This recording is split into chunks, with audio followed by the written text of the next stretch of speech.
track storms to alert you first. This is KIMT Storm Team 3, weather coverage you can count on.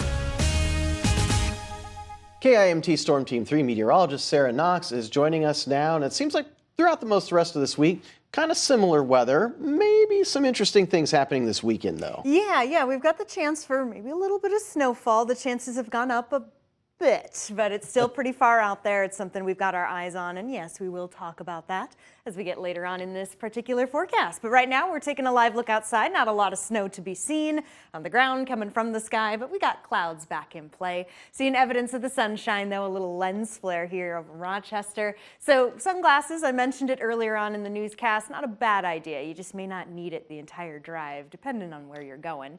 Temperature-wise, 19 in Rochester, 20 in Mason City, similar to where we were around this time yesterday. The winds are a little lighter, still coming in from the colder north, though. So yes, there is still a wind chill factor. It's just not quite as cold as yesterday, at least for some of us. Mankato sitting at 16 degrees with a 4-degree wind chill, so that's the real feel, what it feels like on any bare skin out there right now. It's 19 in Austin, Albert Lee, Rochester. I told you the 20 in Mason City, 21 in Charles City. So Charles City standing on top right now in the low 20s, which isn't bad. It's a few degrees cooler than where we normally are this time of the year. Not expecting much more warm up, though, as we go through the next couple hours. Most of that due in part to the cloud cover, just kind of keeping that sunshine at bay, so we're not expecting to get as warm as yesterday or as warm as we'll get later this week. Talk about that in a moment. So yes, over the next couple hours, plan for more clouds and yes, more cold. Satellite and radar showing off the clouds as we speak. I mentioned that possibility for a little sunshine squeaking through. I've seen it here in Rochester. Some of these clouds thicker than others, but that's about what we'll get here, at least for the rest of the daytime hours. Tonight, those clouds will clear out. I also wanted to point out a little activity here further to the west and southwest. A little snow to be seen. Again, a flurry is possible, but the dry air is still, for the most part, in control of the upper Midwest, which doesn't really mean we're going to be seeing any of those flakes. Now, talking about the clearing, I fast-forwarded time here on Sky Tracker 3 all the way to about 8 p.m. tonight. It may take a little longer than this, but by the time we do get into the overnight, we are expecting mostly clear skies.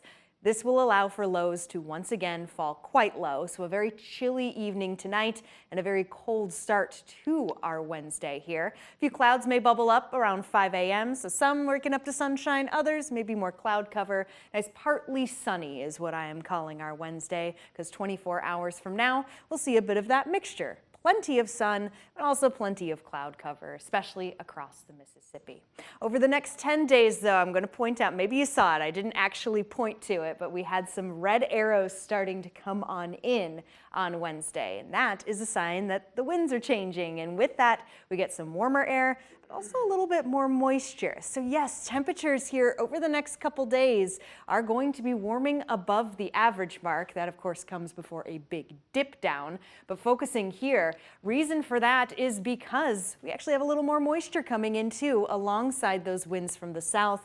That gives us a slightly higher chance for more snowfall here, Nick. So over the last 24 hours, we've gone up about 10% with that chance. And now it means isolated chances are here for Thursday as well as the weekend. But it is something we got our eye on. We'll let you know if the snow chances keep going up. All right. We're definitely lacking the moisture, so we need some snow. We do. Thank you, Sarah.